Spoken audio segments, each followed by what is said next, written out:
Hello. Hello. Is this Hello. Red Bull backed by popular demand? Or is this just a... Yes, but I wanted to drink it from a fancy glass because then I don't get my lipstick smudged on the can. And so, but I also didn't want you to think that I was just drinking a beer. So Looks I am. very classy. I'm not so classy. there you go. Right. Beer, Actually, you seem to be wearing a lot of Diamond Black stuff. Oh, yes. Looks awesome. Further, gets more and more. I am dripping in diamond black. So talk us through the incredible garments that you have on of a DB nature. Okay, well, let's get started. So I have two hats on. Two hats on. The sun has got two hats on. Now, first of all, I'm going to talk to you about Actually, this I've got to turn this beanie. down. Sorry, I've got a bit of a croaky voice because I'm not well, so bear with. I've got to talk to you about this beanie. There you go. It's got the text on it, the logo, the full logo, and if we take it off, it's got fleece on the inside. So Ah, it's Very nice. cozy. and it looks quite big as well, as in it's it's quite a hefty beanie. I like a hefty beanie. You don't want it to be like too snug to the head, otherwise it kind of Yeah. you know what I mean. Like a and small then woolen we've also fisherman's. Yeah. Oh, nice. Really got cool. the snapback, That's cool, man. which the brief I gave the person who did it Snapback, was yeah. to make it look like the New York Yankees hats, the cool ones with Yeah, the yeah. thick embroidery, and they Very nice. delivered. Nice. They delivered hard. That's So, really, there it's we really go. nice. It's Nice quality. cool, isn't it? So we've got two hats, so I'm going to be wearing those at various points of the. What else do you have? Yeah. I'm also wearing a choker necklace. Sorry, this ribbon is mine. this is all These are Natalie's previewing the merch. Although the hats, maybe not the hats. Wow, so there's two necklaces there. You've got to pick one. There's two, yeah. There's a pick, and you can wear it either way around with the logo. or Sick, the, G. The text, and then you've got the 3D DB printed. 3D logo. That's There's, ace. there's also an earring as well. Just reveal it. Cool. So yeah, see. and then these come in various forms as well. So me and my mum made these and packaged them all up Wow, thanks, last your week. mum. So and well, it's not just us because Adam's mum's neighbour Matt made the 3D printed Yeah. DB logos. Wow. So shout out to Matt. And then who made the pics? Do we know who made the pics? A company. A company. Okay. I mean, Who makes your designed them, but I pics can't that you remember. use, right? Yeah, It's they're the real same- plectrums, it's so you like can the use same- them for you- real. So if you ever get stuck and you've got an earring in, you can Pick take it out and guy, play maybe. guitar. So there you go. So these are there, and, Cool. and in fact, I have a whole. It's all right. We go. Yeah. Whee, So there you this go. will be Wow. available on the road. on the road. Yeah. That's so cool. Lots of these, and what happens if somebody who's not coming to the gig wants to buy one? Can they buy one on the website? Yes, but they'll probably be online after the tour. They're not online After the on tour. the store. Yeah. Okay, But because they'll we'll be on available tour, so we won't be able to post them. Exactly. That's really the reason. What's that I see that on your all- is that on your everything? wrist? I don't know, Adam. I thought I saw it on your wrist. Dun, dun, dun. Wow. Rock and roll sweatband. So yeah, we got loads of these. They come today. So That's ace. they're going to be Guys, available on tour. we're 110% Yeah. during the. It's standard rock band attire, isn't it? The black sweatband. So now we've branded them. There we go. I feel a bit weird playing bass without one on, actually. Do you get Yeah, the like same? you've Yeah, forgotten gigs, don't you? something. Yeah. I feel like my arms are really gangly if I don't have one on. So it's less Doesn't cool. make them stop being gangly, does it? No, just feel a bit more rock and roll. And we got restocked of the patches. Ooh, Oh, nice, tell us man. about those. Show They're and tell very today. sturdy, aren't they? Yeah, they're well nice. How sturdy are they? Pretty sturdy. I mean, they're really nice. They're really nice quality. You just put that on your leather jacket and it will last forever. And wait, where's the drum roll? Oh no, that's not a drum roll. Oh, well, I had a picture of a drum. Right. Oh, yeah, so that, whoa, that, Yes. Wait. Yeah. So this came today. oh my giddy aunt. Oh my giddy ass. Wait, where's this? Can't do Giddy it backwards. There you go. Wow. Yes. So that's cool. So, So what's all the- stuff is there now? That's fantastic. So what's the finish on it? Is it matte? Is it gloss? Is it something between the two? It's something between the two. It's like silken.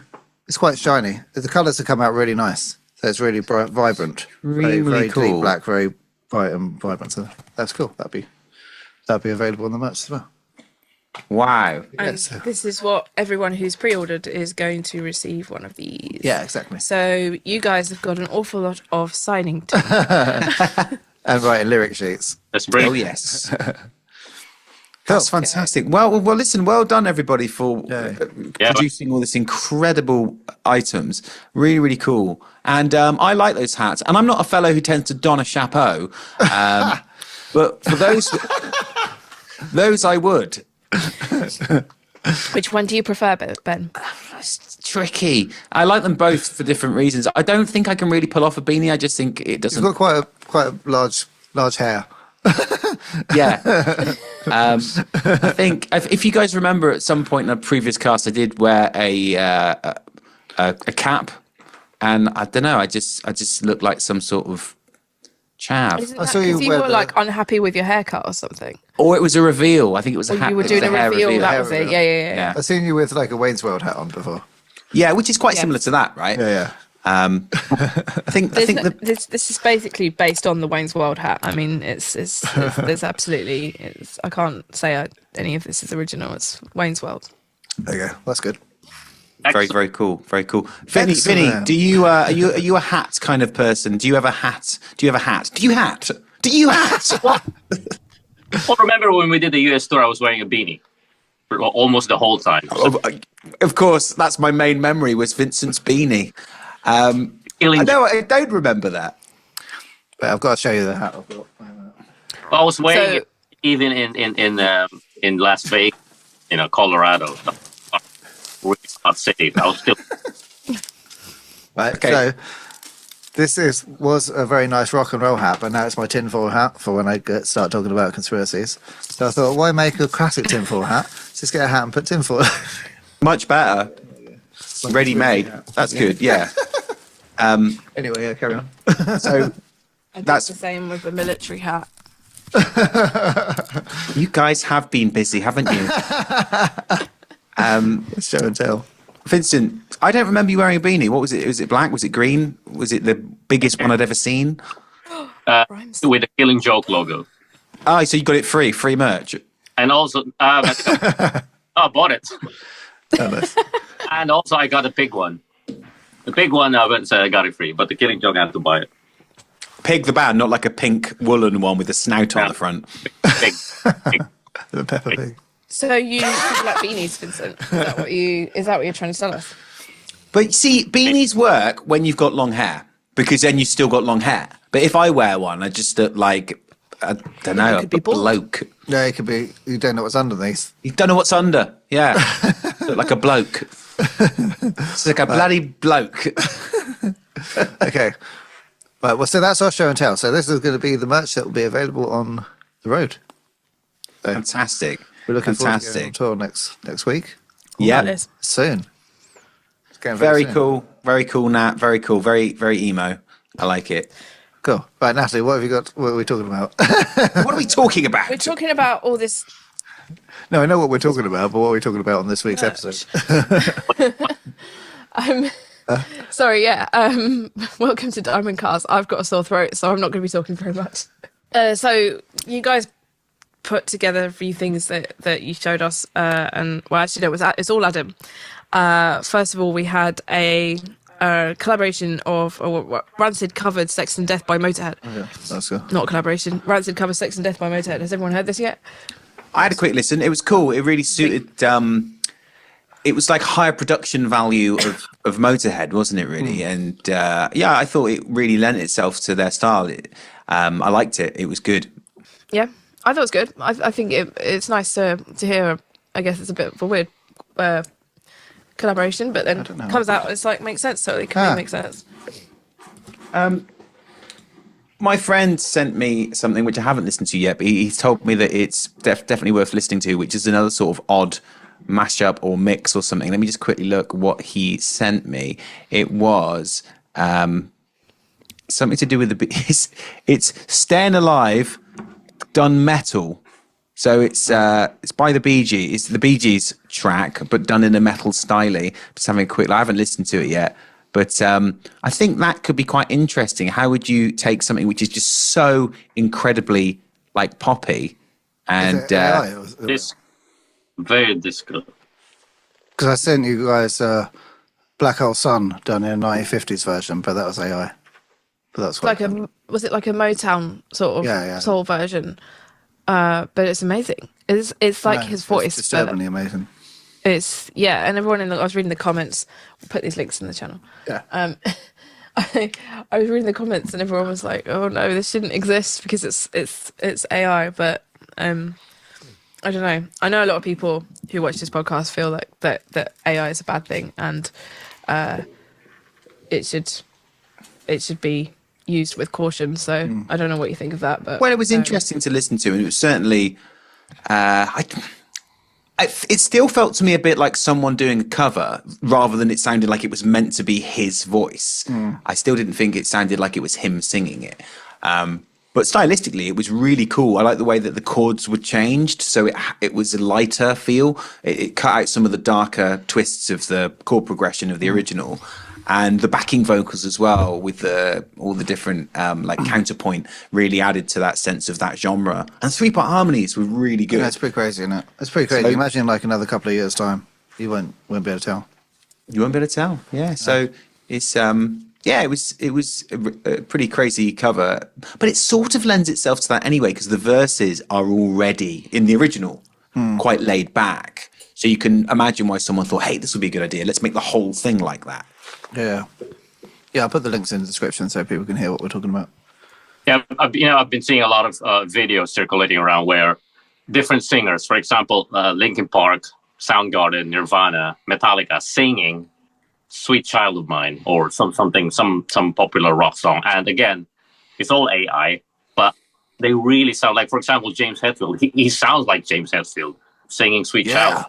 It's scary. Yeah, apart from Metallica, the ones you just mentioned, all the singers are no longer with us. So it's kind of like, you know, it's a way of hearing them again. But then is that weird? Should we just like not mess with? Sorry, should we just not mess with people that have died and just let them? Well, there's that whole thing where, and I don't know if this ever became popularized, but I remember hearing about it, was that like hologram shows of people who'd passed away. So you actually do a show and you have the performer there. Like Tupac. Yeah, they did Tupac, I think. Has that been done yet? I think they did with Tupac. But Right. Yeah, but that was like a long time ago before hologram technology was as good as it is now. the ABBA thing that's in London.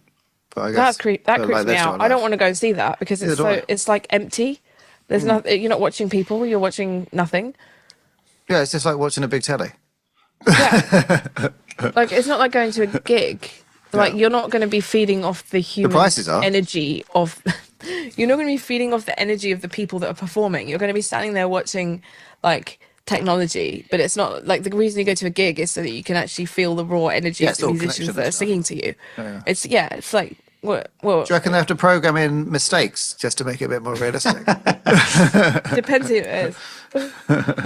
That would be a cool idea. Someone like regularly did something like it's got like a randomizer built into it. They cock up every night, so different part. And as well. We always talk about AI these days. Do you want to get your silver hat on to talk about AI?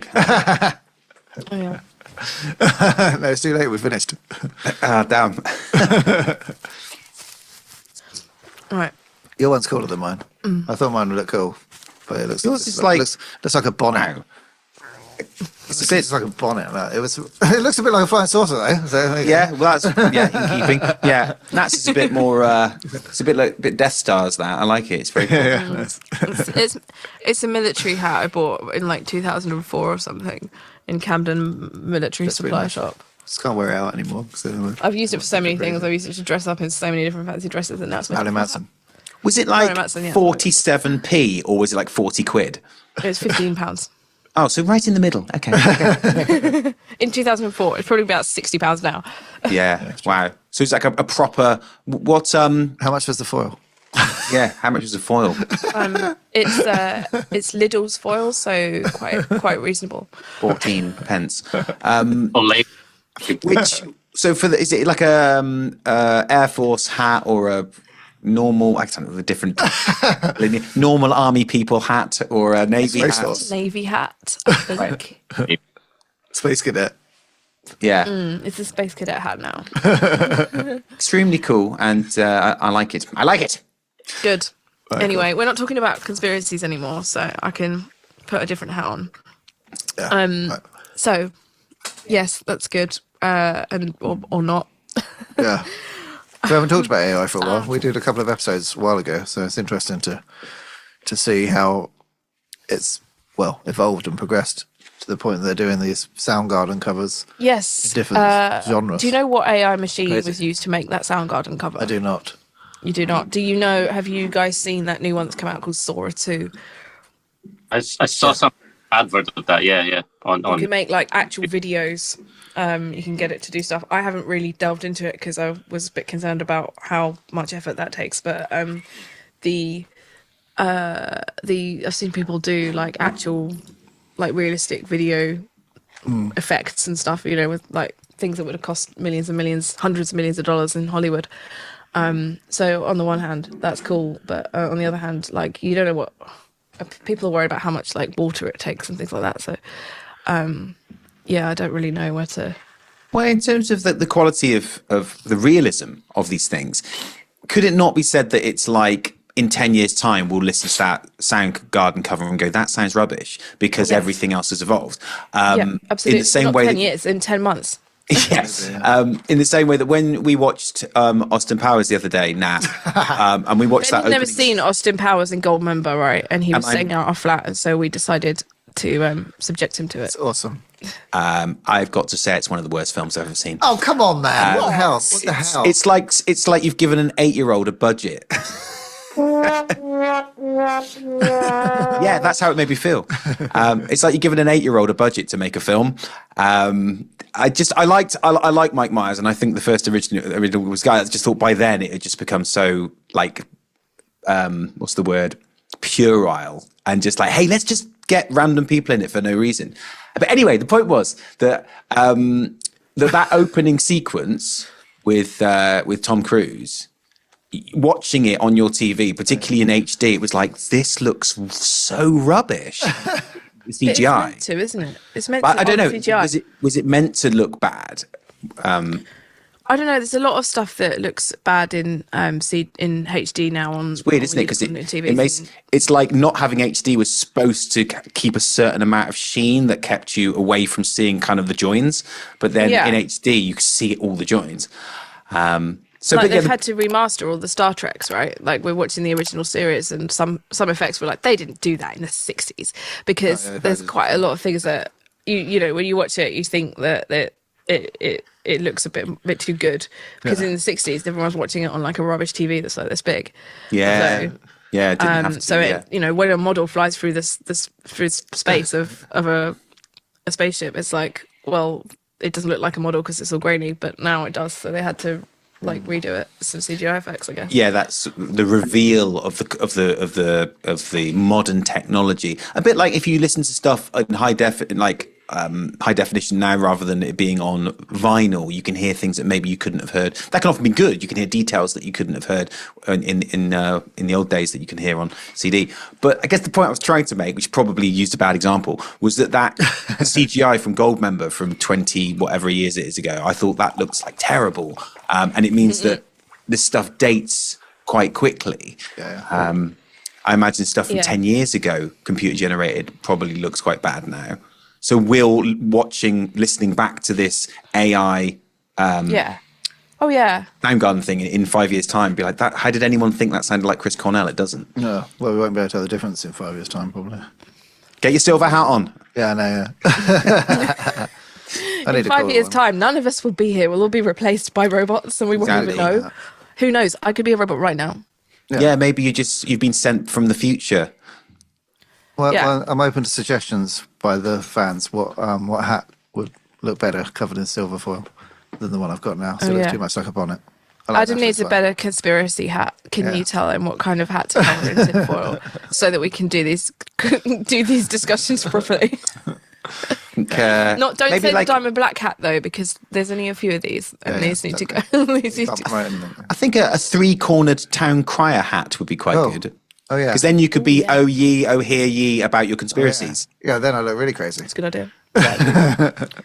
Crazy Okay, or cool? No, you'd need to have like a town crier cloak to match it. Silver Cool. foil town crier cloak. Wicked. Then they definitely can't read my mind. Right, let's go on to something sensible. Right.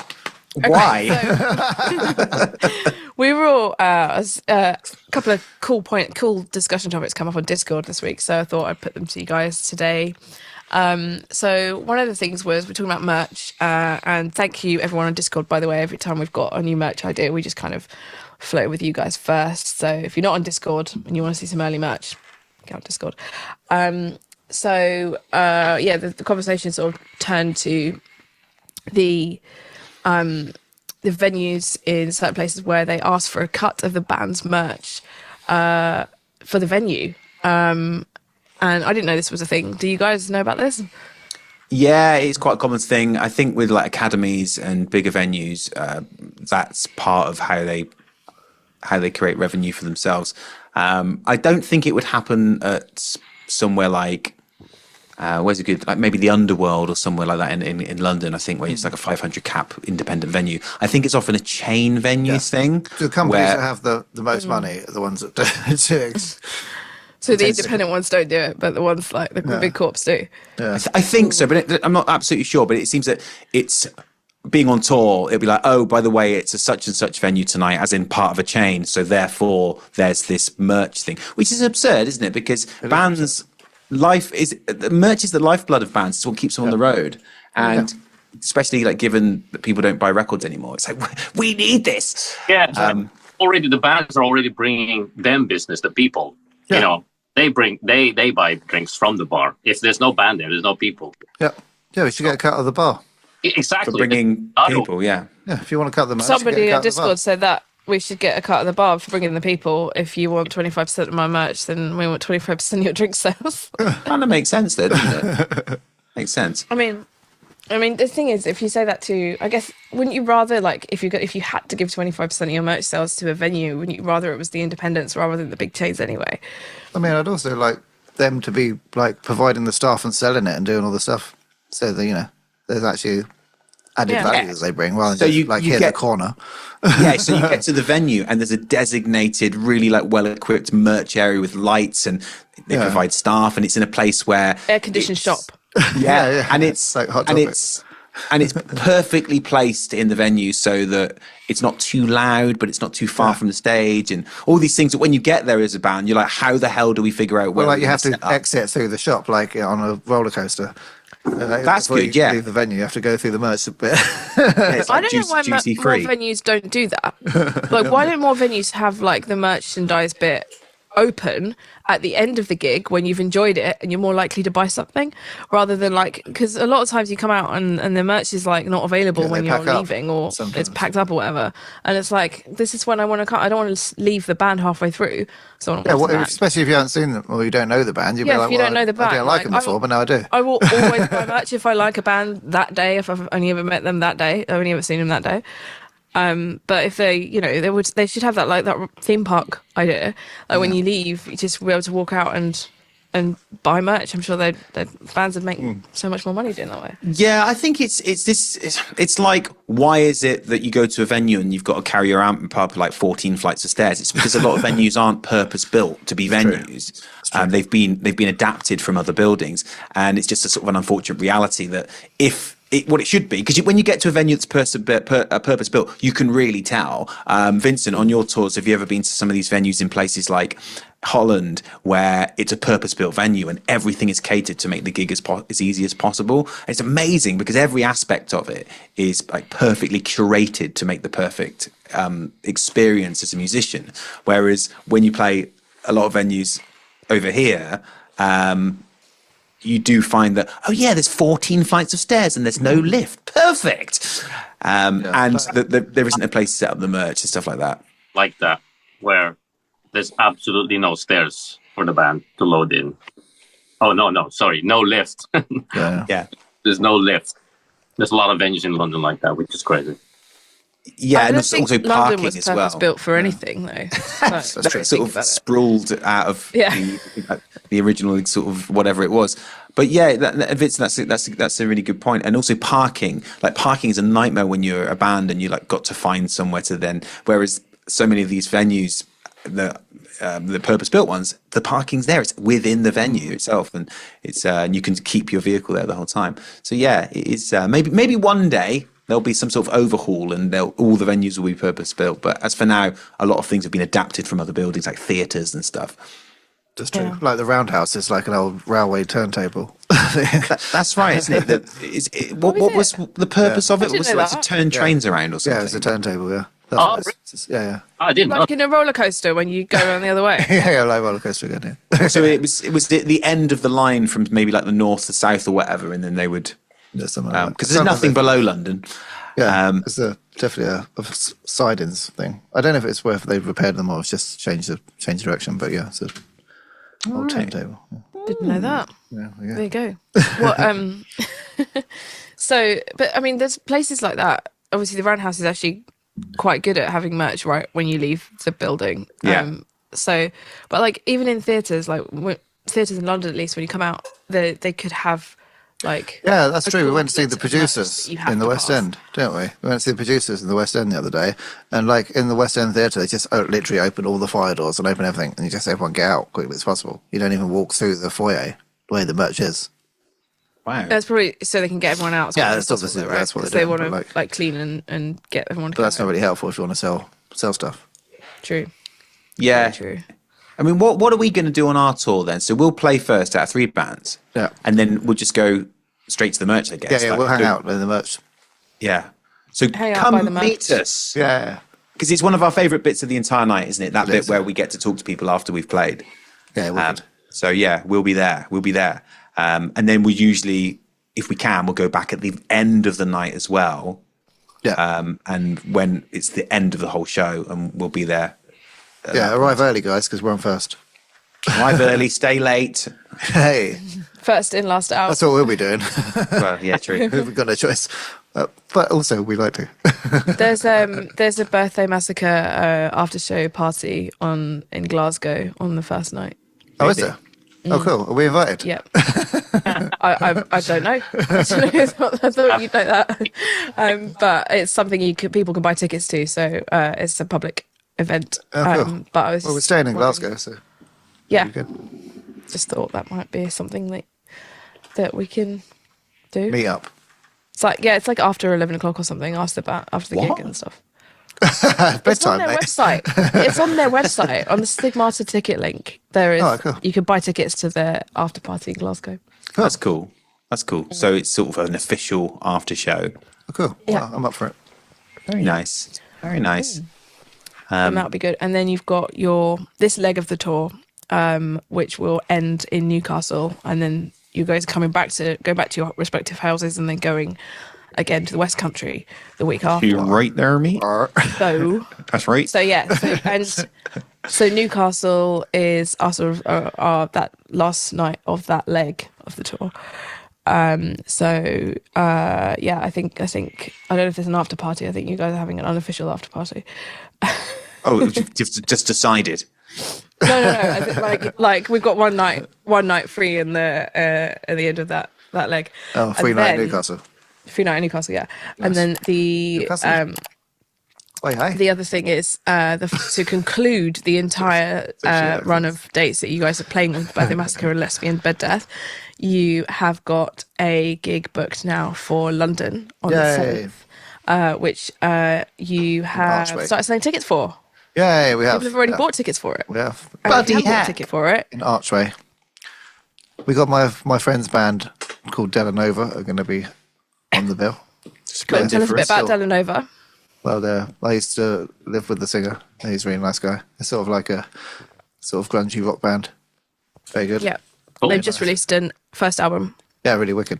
So yeah, I'll link that in the description as well. Go and listen to them. And yeah, we're putting the rest of the bill together, so we'll announce more bands. Fantastic. So what an exciting ending, because then we get Yeah. to headline at the end of the tour. Yeah, exactly. We get to play a full set because as a sport we have to play a shorter set. So Okay. if you want to see all the songs, a then good point. you've got to come to the headline show. That's a good point. Are you able to tell us what songs you're playing, or is that a secret? Oh, We're not playing a secret. Hey! So I missed a drum. For those of you who don't know, A Secret is one of the songs on the upcoming EP, which is released on the 22nd of October. Show and tell. Yeah, it's a great song. I don't know. We don't actually. I'm not sure what the set is yet. So I have to come along and find out. Oh, Natalie's excited. Trying not to cough on your audio. Too much Red Bull. Too much Red Bull. Talking.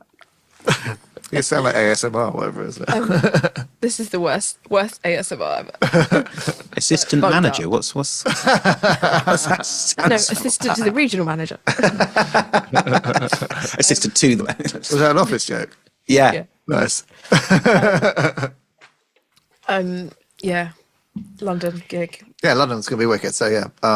Again, head to our website for tickets and you can get them now. And that'll be fun. We'll be announcing more bands in there. Also, don't worry about merch for the later gigs because we're going to order some more, I think, before those ones. So it's not going to be all run out. And, you know, Well, it might be all run out. You better buy it at the Last shows. bit. Yeah.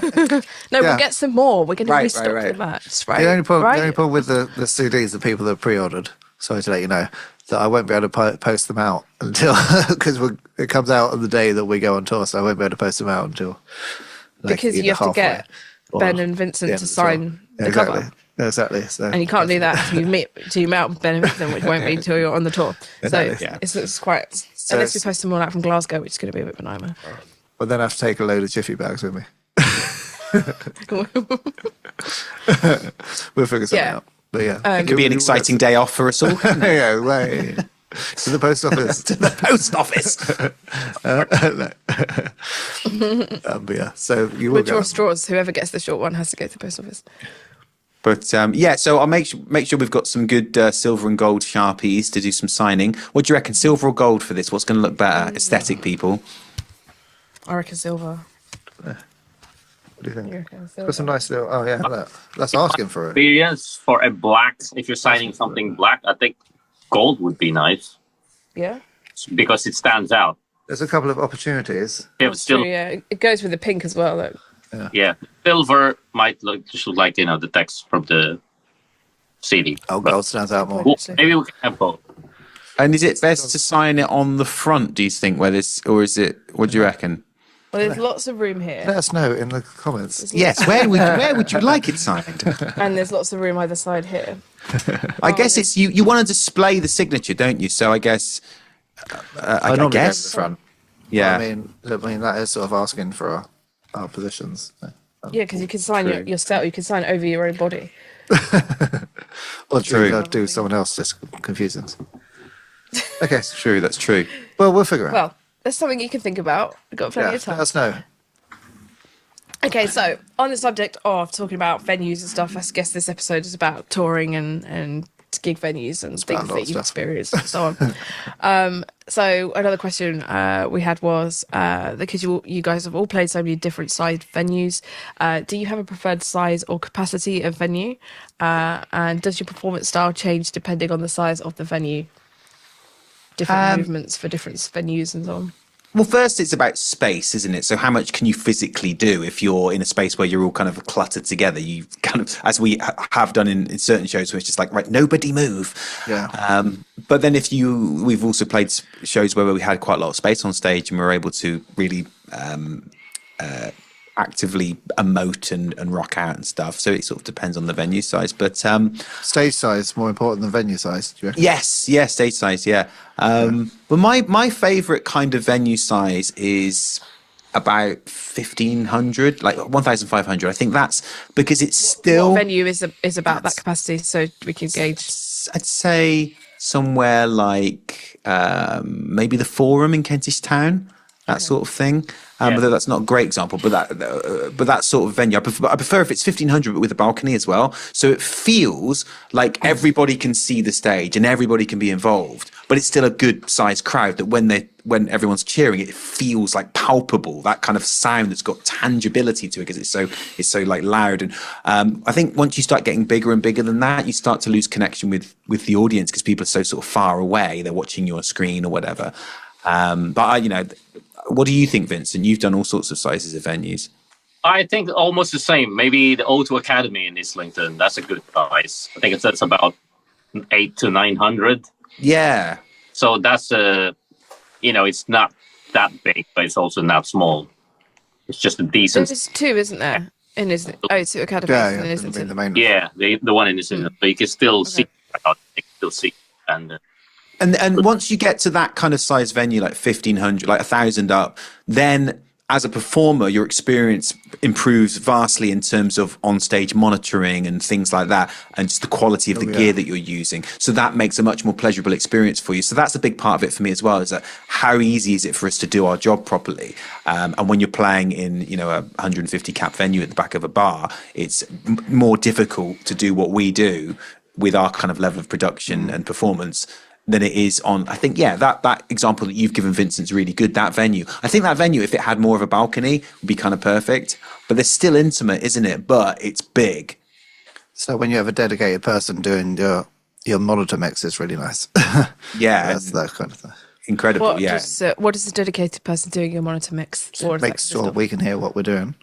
No, but is it dedicated to each one of you, like three separate ones? Yeah. Oh, Okay. well, it's one person, but he does mixes for all of us. They're normally on the side of the stage. Yeah, so you can make changes in the show if you need to. Yeah. But normally what happens is you'd have a sound check and you'd have, because you're the headliner, or you've got a lot of time to properly, and they'll save the settings from the day before. So essentially you start off with hearing exactly what you heard the night before. You might have to make a few changes because the venue's acoustics have changed things. But ultimately, it's such a comforting thing that you're going to walk into the show where you can hear everything. Because that's one of the biggest challenges for me going into a show. It's like, am I going to be able to hear what I'm doing? Which seems quite a mandatory kind of basic thing that you should be able to do as a musician. But it's not always the case, as I'm sure you guys will attest. Yeah. You've played together as Simon Blacker. Sorry, Adam, were you going to say something? I was just going to say, things that make a lot of difference for me is not so much the size of the venue, but like the size of the stage and the height of the stage as well. Like, when you're too low to the ground, then you can't. The front row can see loads of stuff, but you can't really see the whole crowd much. And also, like how busy the place is, rather. Like, the more people, you can get more of a connection. Yeah, having that stage height, I think, is an important part of being able to create a cool show as well. I remember one venue I played at once at the Cellar in Oxford, where you basically play on the floor, and then the audience. It felt like they were not like sloping up like an amphitheatre, but like sloping down away. It's like everything about this is wrong. The Cellar in Oxford. It could be different now, but that's how I remember it. Also, like, you need a bit of distance between the crowd and the stage, because otherwise people press buttons on my pedal board and mess with my settings. Well, there is that. There's also the whole. That's really rude. they just look at you and go. There's also the whole thing of when you're playing a certain size venue and people are they're right up to the stage, so they're like putting their drinks on the stage. I like the audience to be quite close, but there's got to be some sort of separation so that it's not that case of like you said, just pressing things, knocking over pints and stuff. But then you get, I guess, festival. Then it's like how you got quite a massive gap between the audience when you play festivals. What's that like? Yeah, I think it kind of depends. Sometimes you feel a bit far away from everything, and you don't have that nice connection with people. What do you think, Vincent? Like, do you feel that having that kind of big gap at a festival show? Also, you're at the back anyway, aren't you? So. I was going to say it's different being drums. Yeah. Although what I want to share is, as a drummer, at least back a few years ago when I had the little experience playing big venues, is what I noticed is when I'm playing a big stage, like a massive stage, maybe 2,000 to 10,000 people, I tend to hit the drums harder to a point where I actually play a little bit sloppier, and I lose control because I'm trying to hit the drums harder than I should, thinking that because I'm too far away from the people. I need to hit it harder. But because I played more of those shows, I kind of like was able to control it. And now I'm playing almost the same level, almost the same dynamics as when I'm playing a small venue, 300 capacity or a 2,000 capacity. Same feel, same dynamics, and same intensity. Well, you're mic'd up, aren't you? So you don't need to play loud. Yeah. But It's a psychological thing, isn't it? out there, and you can see it's massive. Oh, I need to hit it harder, or it just makes you hit the drums harder. But like I said, that was before when I was a little bit inexperienced in playing those big venues. Well, in a big venue, in a small venue, in a big venue, you don't need a big amp because you've got the PA. And the reason why 4x12s were invented was because guitarists need to be heard over the drums. And they weren't going through the PA.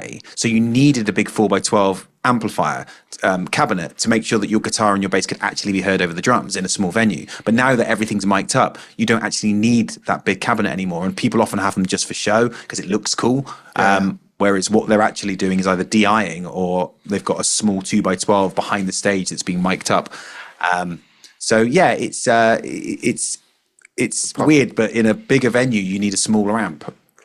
Also, like taking massive amps around is a pain in the ass. Yes. I actually quite like venues where there's a drum riser because then it gives me something I can jump off of as well. Well, you bring your own ego risers, don't you? Yeah, we bring these things called ego risers, which are like little metal like table, and you put them at the front of the stage, and it gives you something to stand on. They're cool. I still can't get over that name. Ego. I don't know if that's an official name, it's just what the company call them, but it's so funny. They're pretty useful. But yeah, I think that's a generic name for them for as long as I can remember. Yeah, cool. That's what people just refer to them in the music world. I guess that's what it's for. You stand on it because to get more attention. It's apt, yeah. Does it work? Does it make your ego rise? Yeah, it's pretty fun. I guess it depends on how people respond to you, really. Might just give them a better shot at throwing things at you. Oh yeah, definitely zest. Woo! yeah. Need a little shield. Okay. So you guys have played together as Diamond Black at some of the venues that you're going to play on the tour next week. What would you say is, because you've got the experience there? I'm not sure. Maybe I'm wrong, but do some of those venues have the things that you mentioned that you like about the sizes, the capacities, and the size, the capacity, and the stage? Stages. Stages. Like you mentioned about having a dedicated person to deal with your. Well, sorry, I'm not very with it today. Right. I think so. The ones we've played before, we've played that one in the Angel, the Bell Angel. Bell Angel. Yeah. In Edinburgh. That's a great venue. Edinburgh, yeah. That's fantastic. Yeah. Good size stage, great PA, good size nice long room as well. Venue. Yeah. And I think if that's packed and people are into you, that feels like a big show, doesn't it? Yeah, it's really nice. It's got a nice outdoor seating area and stuff as well. I think that was what I was thinking of when Natalie asked the question. That's a really nice place. Do you remember that, Vincent? You've probably played it a few times. Yeah, I remember that one, yeah. And I remember the long stairs as well, floating in. Yeah. Do you rate your favourite venues based on whether or not they have long stairs? Definitely a consideration, isn't it? And the backstage, yeah, definitely. It's because we spend more time backstage as well. Yeah. I think the challenge with some of these venues will be that they don't really cater for having more than one or two bands. So we may end up in a corridor somewhere. I remember we had like a bloody tool shed or tool cupboard before. I remember that. That was in Germany. Yeah, it was really funny. Me and Adam ended up in like this tiny like what would you call it, like utility room where they keep like where they keep like the buckets and I think there was some dog treats as well. The janitor's closet. Yeah, basically the janitor's closet. And me and Adam were there, and it was like because there was no other backstage area for us to go in, and even though like Esprit were really cool about sharing the space, it just was so small. It was like we can't all be in here. So yeah, we went into the broom closet, I remember In the that. closet. Yeah. Remember that well. That was funny. Well, unfortunately, I don't remember that because I was playing in the band, so I can choose which dressing room I want to be. Yeah. No, you were mugging us off. You were lording it up in the main dressing room. Yeah, probably napping, taking up the entire sofa space by just being asleep. Yeah, 100%. Good. Well, you were playing 2 sets, so it's fair enough. Exactly. So cool. That question was from Deborah Davis on Instagram. So thanks very much for that. Thanks, Deb. I've got a couple more quick fire questions from Discord. Okay. Don't worry, you don't need to prepared for these ones. Oh, good, because I haven't. Yeah. So right, what will you guys be doing on EP release day from Claire? Oh, well, probably being on Discord, trying to plug it as much as we can. Everyone on Discord knows. You got to plug it somewhere else. The preaching of the converted. I mean, okay, well, not on Discord then.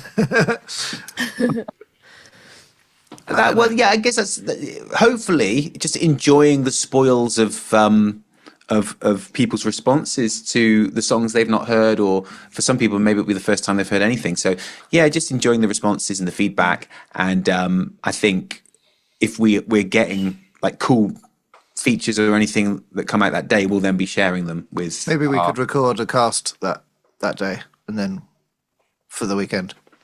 For like on the actual release day, so you can so forward is the silence release day, but then also you don't have to worry about doing it when we go away. we could collate some responses of cool. what people have said about the new songs. There you go, so. Just had that idea in real time. Bosh. Wow. Wait, I'll give us This a is- second.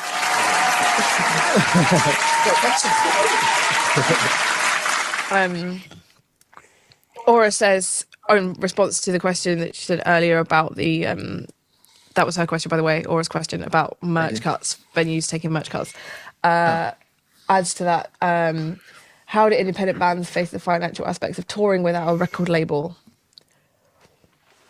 Wow, I mean, that's something Got support from our lovely fans. There you go. Yeah, that's been such a huge thing that the way that that you guys have been supporting us through this by buying the merch and Patreon and stuff like that, where we've been able to then put that money into, okay, well, we need to buy this for the tour, we need to pay for this, and being able to use that money to do that. And it's been such a game changer. And certainly for me, previous bands I've been in, like independent bands, often it's been, hey guys, we're going on tour. Can everybody just give us all loads of money within the band, right? Everybody, we all need to just throw loads of money at this tour, which always feels kind of counterintuitive. Like you're going out to work, but you're paying to work. Yeah, well, So yeah, yeah, exactly. Great exposure. But it's great that that there's been so much help from you guys to help us get on the road, and not only in the sense that it's literally helps us pay for stuff, but also that feeling supported and feeling that there's a lot of enthusiasm there from you guys for us to for you guys to like be part of stuff and wear the t-shirts and support the band. So it's ace. Yeah, it's nice to do like the pre-orders and stuff and know like, oh, there's already people out there that are going to buy this and are really excited about it, and then we can manufacture them. So thank you. Yeah, it's sort of a one in, one out thing at the moment, but then it's gets exponentially better the more people get to know you and things like that. So hopefully a whole bunch of new fans will come from this tour. Yeah, I think it will. I think I'm optimistic that we'll see a lot of what we've seen on previous tours, where people will come up to us after our set and go, "Wow, I've not seen you guys before, but I really connected with what you did," and that's ace. Oh, we got a remix by the Birthday Massacre on our EP as well. So hopefully we can let their fans know that, and then might get a crossover. We'll have a big sign on the merch table. Yeah, absolutely. Let them know. It's an exclusive. If you're a Birthday Massacre completionist, then Yeah, you have to have everything, and there you've got it. I like that idea that if you're such a fan of a band that you're a completionist of a band and then you get all the stuff. That's pretty cool. But I'm sure all of us at some point have been so obsessed with a band that will buy anything by them. Like, oh, there's this one single that's got a B-side I've never heard. Gotta buy it. I used to do that with The Offspring quite a lot. Yeah. I've done that for a drummer. because I really like a drummer. I follow him, and then I found out that he recorded drums on this album. That band I've never heard of. Okay, let me buy that album. Cool. Oh, nice. That's cool. So even if it's stylistically not an album that you would have normally gone for, you're like, but this guy drummed on it or girl drummed on it. Wicked. I want to buy it. That's Yeah. cool. I Yeah, absolutely love Vincent's dedication to drumming. yeah, he does drums, doesn't he, man? It's like there's nothing he doesn't think of. It's so true. So true. Like his dedication to the drum. Like I'm not really interested in guitars. I never really talk about them. Him can't shut up about it. Everything's drum related. I love it. Do you have chicken drumsticks for dinner?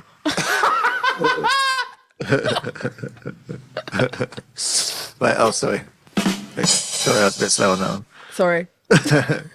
I bet Vincent, you can't hear the word symbol when you're talking about like a symbol for something. He thinks symbol. Like, what's the symbol for that? And he's thinking, oh wow, crash, China. We were talking about hats earlier. It's like hi-hat.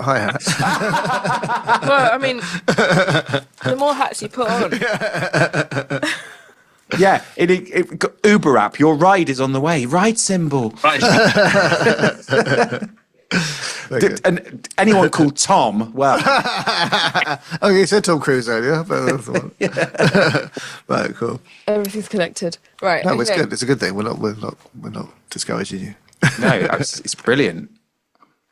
Oh, Next question is from Claire. Ben, will you be getting badger stripes in your hair for the tour? invisible ones. Well, because I imagine Badger, I hadn't seen the Badger that wasn't there. Yeah. Yes. Well, then Adam solved it for me. Yes, I will. Invisible Badger stripes. I've got them in now, actually, in preparation. See? So good. And also, what's your favourite song to play live?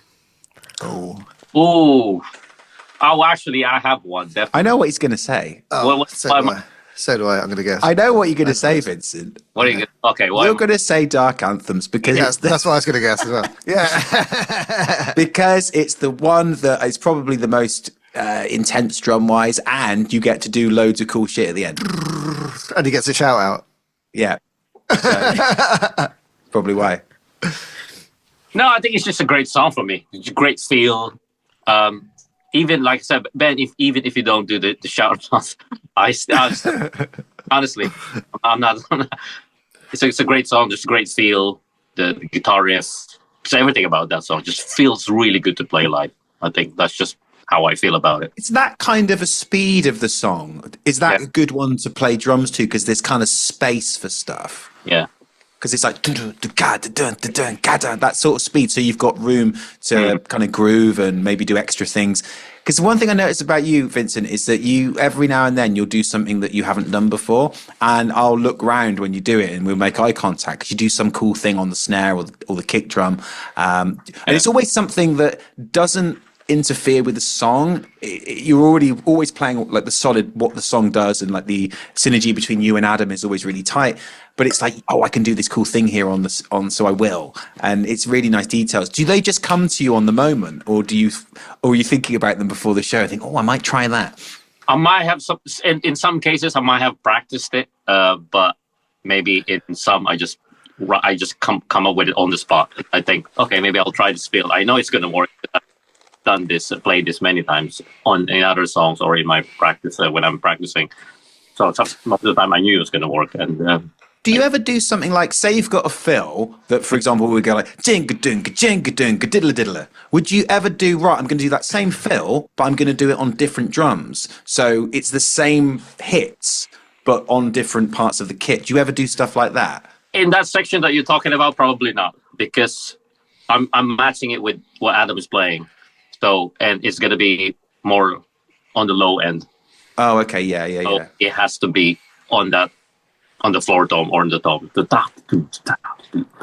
Just because of the feel of the low end and the snare. Oh, I see. So you can't just suddenly do it on different drums. Oh, okay, yeah. Kind of feel. Cool. What about you guys? What's your favorite song to play? I think I know what Adam's going to say. Oh, shit. I don't know what I'm going to say. What do you think I'm going to Guess. say? The Scarlet. Oh, I quite like one because I've got an intro. I've got a bass intro. Yeah, that one's quite fun. But I got to sing on that one. The ones where I got to sing, I've got to concentrate more. I quite like playing in Venom, actually. I was just thinking about going through them all when you're talking. In Venom's quite fun. More fast. Get into it quite a lot. It's quite a kick-off one. And then Dark Anthems as well. Whatever one I can do, like a big windmill arm on the guitar with, on the bass, that's fine. That's it. That's all that matters. I like it. Whatever I can show off. Ben, what about you? Well, I always liked playing Sorrow on the occasions where I actually don't have to play guitar, because I really enjoy the freedom of focusing on the singing without thinking about the playing. And also, I've really enjoyed connecting with the fans while just having the freedom to just like move around and like high five with people and stuff. Yeah, that's so I've really enjoyed that. And again, just that focus, because it's quite a hard song for me vocally to really be able to focus on what it is that I'm doing rather than what I'm playing. But that aside, I do enjoy playing Ghost in the Glass. I think when it kicks off and everything's in place, it's like, yeah, guys, this rocks. We've arrived. That always feels really good, and I think it's a nice balance of heavy riffing and big chorusing. That one's always a worry for me because I'm always like, oh shit, something's not going to work. Yeah, because it's the start of the set. So I'm like, once we start playing, yeah, I enjoy it, but the build up, I'm worried. yeah, I feel you. Not because of us, just like technical stuff. Yeah, like when we played it, it's like, oh, gone, and the power cut out. That was classic. That was. I've got that video. Did you see it? Oh. Yeah, that's fun. Yeah. It couldn't have happened at a better moment. It couldn't have happened at a better moment. That was pretty fun. Yeah. I For think those of you who didn't see that bit, what happened was. Yeah. Do you want to explain what happened? it was our opening song, and we got to the first pre-chorus, and the lyric is, and then it's all gone. And at that point, there was a power cut, and everything was gone. For quite a while. Yeah, so we sort of sat on the side of the stage and waited for them to, that something had tripped or whatever, and bring the set back, which always felt a little bit awkward. Yeah, the big opener's not so revealing when you've done it twice. Yeah, exactly. Then we have to go and do it again. On the same, in the same way, one of the things that I would struggle with is if you have to line check in front of the audience and you're the first band on. So you have to do that thing where you basically check things on stage and then you go off and go back on again 2 minutes later. Like, please don't listen to this. Stop listening. You're quite good at doing a bit of comedy around that though, so I think it sort of makes it feel better. Sort of diffuse it a bit, I don't know, maybe there'll be a couple more of those on this tour because we're on first and stuff, so I suppose I better prepare my bands. My line check band. Line check band in place. Yeah, got it. A line check band in place. Very nice. Very nice. All right, last question. Kim says, what's the inspiration behind the name Diamond Black, and were there any other names considered? What a good question. I thought that. That's a good question. It sort of came a bit out of the ether, and I think the way that I thought of it originally when it came out of the ether was that it was a bit like, those pretentious paint charts you get where it can't just be red or green, it has to be like Crimson Lake or Vermilion. 58 Shades of White. Yeah, and it's called stuff like Crimson Lake or Ambiguous Vermilion or whatever. Nice. And I thought Diamond Black, it sounds like a cool like a color on a color chart.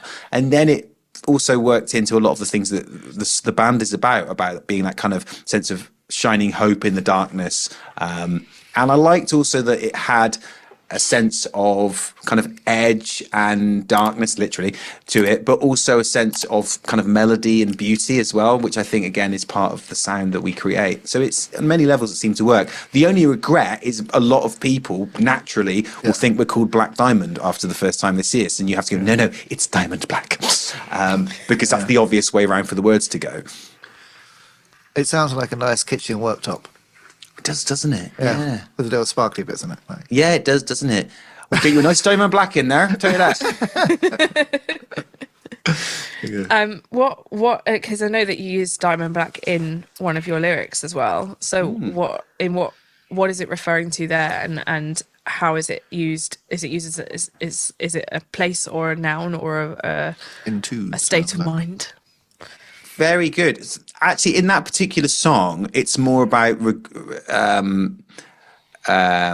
regressing into retreating into a state of kind of comatose bliss. I think at that point is that you sort of escaping from something into this dark but beautiful refuge that you found. Nice. Cool. Well, So that's what Diamond Black is, the dark and beautiful refuge. Oh, that's better than a kitchen worktop. That's better than a kitchen worktop. That's like a phrase, doesn't it? Very nice. Cool. Are we done That's for the all I've week? got for you today. Very nice. So- God, good mixed bag today, guys. I liked it. So is People all over the place. everyone's looking forward to the tour because it's Sunday today, obviously. Yeah. Yes, it's Sunday, guys. We'll be going. So Diamond Black will be hitting the road on Thursday in 4 days' time for the Vincent's first not saying gig anything. in Glasgow. Sorry, Vincent. Oh, no. This time next week we'll be in Glasgow. Well, the time of the filming. Yeah. You'll be in Edinburgh. Oh, The time of the filming. When it comes yeah, out. but this I'm when it getting comes out, confused. you'll When be am playing I? a gig in Confused. Edinburgh. Yeah. Actually, that's the point. Your Diamond Cast might need to come out not on Sunday at 7:00 when everyone is at the gig. Watching us live. Everyone. Yeah. Not everyone, but I mean, you guys are. We could do a So live stream. You We could can't live be in the stream it. chat. Oh no, there's no. Maybe No, that's got no. I don't. I'm That's not on live one stream, that's person. complicated. Okay, I cool. can't live stream a gig. Yeah, don't set yourself up for that, Ab. Then No, you'll no, have I'm to giving do myself it. more work. Like, I have to do it now. I've said it. Okay, ignore that. No, I think you might have to change the timings of when it goes live, so that we'll figure something out. because I feel like you'll be on stage around the time that it's meant to go out, True. which is cool. And then I think when we're on the road, we'll be doing another episode, so that might be quite fun. Yeah. Okay, wicked. Keep your eyes peeled. Yeah, man. If you like that episode, don't And you forget can to like and you can subscribe. pre-order this and a hoodie online at the moment. If you go to our store. You can order this, and you can order this. Well, you can't order this actually. There's prototype. If there's demand, the market will decide. Yeah, let us know. Can I just see the CD one more time? Because this is the first time I've seen a physical copy. And thank you guys. That's really nice of you. Right. It's so cool. I'm getting it in 2 screens now. This is great. So good. And the CD. Look how clever that is with the CD. Look at that. That is classic Adam Goes Hart. through the genius. eye. That is good. That is good. It's a bit disturbing. Sorry. So the picture on the CD is more skeletal than the one on the front cover, right? Yeah. That's so cool. The details. Yeah, I'll let you know that's inspired by the movie Southern Tales, which is my favourite film. So go and watch that. Oh, Southend Tales. Southland. Southland Tales. Yeah. Southend. That's what I meant. It's the Southend. So I gotta get pissed up in Southend. Okay, right. I think we've talked enough. We'll see you guys next week. We'll see you on the road. All right. on the road. Thank you, everybody. See you guys. Bye. Bye. Bye.